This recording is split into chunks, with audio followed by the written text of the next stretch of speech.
हे viewers, Patna university के अंदर में अगर आप एडमिशन ले रहे हो 2022 के अंदर में, तो कुछ चीज़ें के बदलाव की गई है। आपको वो जानना बहुत ही इंपॉर्टेंट है। आइए स्टार्ट करते हैं। सबसे पहले बता दूं कि इस पटना यूनिवर्सिटी के अंदर में अब सेमेस्टर वाइज सिस्टम लागू होने वाली है। अब ये चीज़ें क्या होती है बता दूं। सबसे पहले बता दूं, साल के अंदर में आप अगर 12th पास कर लिए हो तो ग्रेजुएशन करने में टोटल 3 साल का वक्त लगता है। पहले क्या होता था कि आपको ईयरली एग्जाम देता था, मतलब एक साल में मात्र एक एग्जाम होता था। अब क्या है कि अब आपको 2022 के अंदर में आप एडमिशन ले रहे हो, तो अब और आपको एक साल के अंदर में टोटल कुल 2 एग्जाम देने पड़ेंगे। मतलब कि आप अगर जोड़ लो तो 3 साल के अंदर टोटल 6 एग्जाम आपको देने पड़ेंगे। अब इससे आपको क्या बेनिफिट है, क्या लॉस है, पहले इस पर हम बात कर लेते हैं। आइए, तो यहाँ पर आपका सेमेस्टर वाइज सिस्टम आने के कारण में कुछ फ़ायदे हैं। फ़ायदे क्या हैं कि एग्ज़ाम काफ़ी टाइम पे होगा, पढ़ाई का लेवल आपका बढ़ेगा। जैसे क्या है कि आप जो एक साल की चीज़ें होती थी वो आपको एक बार में एग्जाम देकर निपटाना पड़ता था। अब आपको एक साल की पढ़ाई को दो दो टर्म में पढ़ना है और 2 बार एग्जाम देना है, तो इससे आप पे लोड कम पड़ेगा।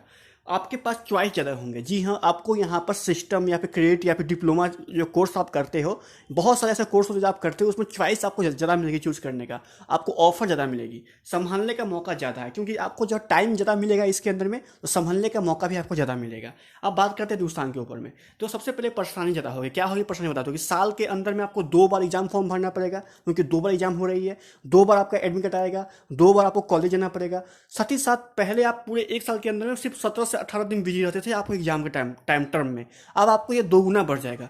कुल मिलाकर आपको 2 बार एग्जाम देना है एक साल के अंदर में, तो आपको डिस्टर्ब भी ज़्यादा होना पड़ेगा।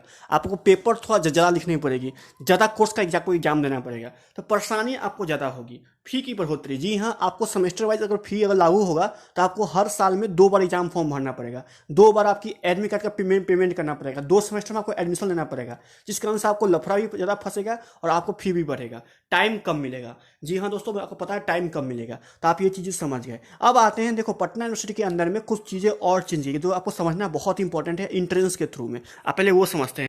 अगर आप देखोगे तो अब आपको कला लो या फिर विज्ञान लो या फिर कॉमर्स लो, आप बीए करो, बीएससी करो, बीकॉम करो, अब आपको पर सेमेस्टर में 2,450 रुपये फी पे करना पड़ेगा।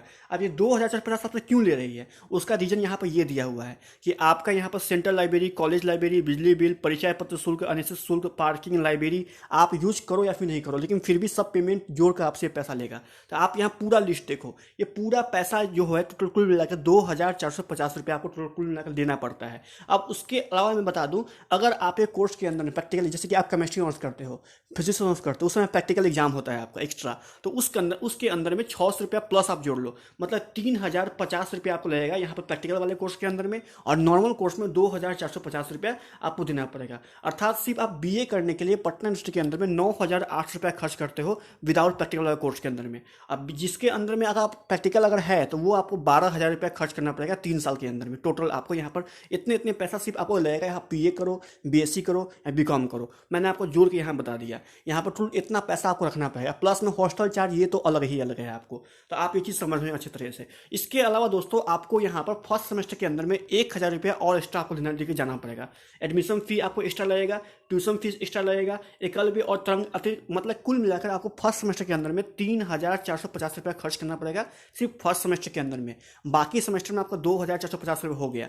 अगर आपका प्रैक्टिकल नहीं है तो, और प्रैक्टिकल है ये चीज़ें, तो आपको और बढ़ेगा 4,050 रुपया फर्स्ट सेमेस्टर में आपको लगेगा। बाकी सेमेस्टर में 3,050 रुपया आपको खर्च करना पड़ेगा, जो कि आई थिंक समझ रहे होंगे आप। अब आते हैं, देखिए इसके अंदर में आपको इंट्रेंस एग्जाम में कुछ चीज़ चेंज की गई है। देखो फर्स्ट सेमेस्टर के अंदर में अगर आप एडमिशन इसमें लेते हो तो एडमिशन लेने के दौरान में कॉमन एडमिशन इंट्रेंस एग्जाम आपको होता है। इस बार में आपको कुछ चीज़ें और चाहिए। इसमें कहा गया है कि अगर आप इस बार एडमिशन लेकर जाओगे वहाँ पर, सबसे पहले आपको यहाँ पर काउंसलिंग, आपसे एकेडमिक काउंसलिंग टेस्ट अर्थात इंट्रेंस एग्जाम दिया जाएगा। प्लस में आपका जो अंक आया हुआ है प्लस 2 एग्जाम में, मतलब 12th में जो आप एग्जाम लाए हुए हो, वो दोनों मिलाकर आपका यहाँ पर आप मेरिट लिस्ट निकलेगी। मतलब इसके अंदर में सिर्फ इंट्रेंस का मार्क्स ही नहीं, आपका यहाँ पर 11 12 जो मार्क्स लाए हुए वो भी आपके लिए इंपॉर्टेंट है, जो कि कहा गया है। मतलब कि कुल मिलाकर 100% होता है। उस 100% में आपका यहाँ पर 75% आपके जो है आपके इंट्रेंस के होंगे, 25% जो होंगे आपके 12th के होंगे। इसमें जो बच्चे का नंबर ज़्यादा है उनको बेनिफिट मिलेगा इसके अंदर में, और जो बच्चे का नंबर कम है उनको थोड़ा नुकसान होगा। तो आप ट्राई करना कि इंट्रेंस में थोड़ा ज़्यादा मार्क्स ले आए, लेकिन 75 का रेशियो 25% से मैच ना कर पाए। ये चीज़ें आपको यहाँ पर फायदा मिलेगी। अब जो इंट्रेंस एग्जाम ले रहा है उसके अंदर में आपका यहाँ पर 4 पार्ट बटा हुआ है, जो कि part A, part B, part C और पार्ट डी है। पार्ट ए में 40 नंबर रहेंगे जो सबके लिए कॉमन होगा, चाहे कोई भी कोर्स हो, BA, BSc, BCom, BCA, BBA, कोई भी कोर्स हो। जो पार्ट बी, पार्ट सी, जो पार्ट डी बना हुआ है, इसके अंदर में दोस्तों जो आपको यहाँ पर है वो, अगर आप आईए किए हुए इंटर में तो आप पार्ट बी दोगे आर्ट्स वाले, अगर आपका यहाँ पर आईएससी किए हुए तो आप पार्ट सी दोगे, अगर आप यहाँ पर आईकॉम किए हो तो पार्ट डी दोगे। तो आपके 12th के बेसिस पर जो भी आप 12th में किए हुए, इसके ऊपर मैं डिटेल्स वीडियो आपको बनाकर ऑलरेडी मैं दे चुका हूँ, आप लोग आई थिंक समझ गए होंगे। जो भी आपका 12th में था उस 12th के बेसिस पे ही आपको यहाँ पर चूज करना है part A, part B, sorry part सबके कॉमन है, part B, part C, part D. उसके बाद जब इंट्रेंस आप देके बैठ जाओगे, उसके बाद आप आगे जाकर चॉइस बेसिस पर आप दे सकते हो। जो आगे आएगी तो मैं आए की बात बाद में करूंगा, फिलहाल यही बात करते हैं। अब इसके अलावा दोस्तों पटना यूनिवर्सिटी के अंदर में यहाँ पर एक और सिस्टम लागू हुई है, पहले उसके ऊपर बात कर लेते हैं। बहुत ही बेनिफिट चीज़ है तो आपको मोस्ट इंपॉर्टेंट है, आइए वो है दोस्तों चॉइस बेसिस क्रेडिट सिस्टम। ये क्या होता है भाई, देखिए अब जो है पटना यूनिवर्सिटी के अंदर में अब जो आप जाओगे पढ़ने, उसमें चॉइस बेसिस क्रेडिट सिस्टम के तहत में आपको पढ़ाया जाएगा।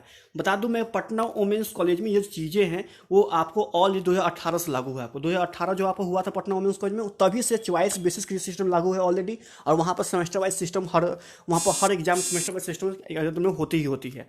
अब जो है ये चीज़ें पटना यूनिवर्सिटी के अंदर में भी आपको आ जाएगी। बिहार की पहली यूनिवर्सिटी जहाँ पर ये सिस्टम आ रही है। देखिए ये क्या होता है, सबसे पहले अगर आपका चॉइस बेसिस क्रेडिट सिस्टम अगर आपका आ गया दोस्तों, आप हर सेमेस्टर में कॉलेज चेंज कर सकते हो।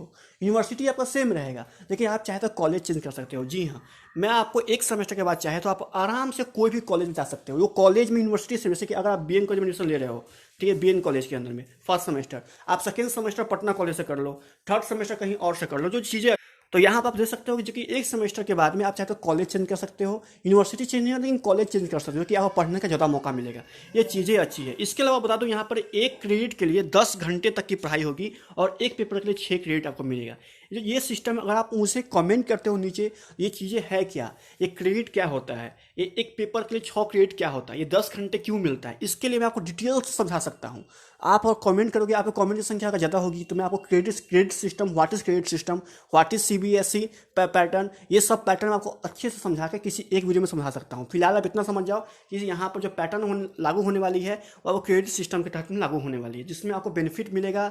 आप अपने मन से कोई भी सिस्टम यहाँ पर सब्जेक्ट चूज कर सकते हो, इसमें आपको प्रॉब्लम नहीं होगा, एक्सपोजर भी मिलेगा। और चाहे तो यहाँ पर आप पूरी तरीके से के अंदर में आप यहाँ तक सेमेस्टर बाद के बाद में आप कॉलेज भी चेंज कर सकते हो। तो अगर आप कहोगे तो मैं आपको इसके बारे में डिटेल्स बता दूंगा, नीचे आप कमेंट कीजिए, मैं आपको यहाँ पर वीडियो बना के दूंगा। आई थिंक मेरे ख्याल से आपको अब जो चीज़ होगी वो चीज़ आपको समझ में आपको आ गई होगी। और आपको ये चीज़ समझ में आने से दौरान में कुछ भी दिक्कत हो कमेंट कर सकते हो, मैं आपको समझा दूंगा। चीज़ अब पटना यूनिवर्सिटी अब चेंज हो रही है और इस चेंज को अपनाना है अगर आपको, तो आप पहले ही से नॉलेज पूरा रखिए, इन्फॉर्मेशन पूरा रखिए। थैंक यू सो मच, मिलता हूँ नेक्स्ट वीडियो में। अगर ये वीडियो पसंद आए वीडियो को लाइक कर देना और शेयर भी करना। बाय, जय हिंद, जय भारत।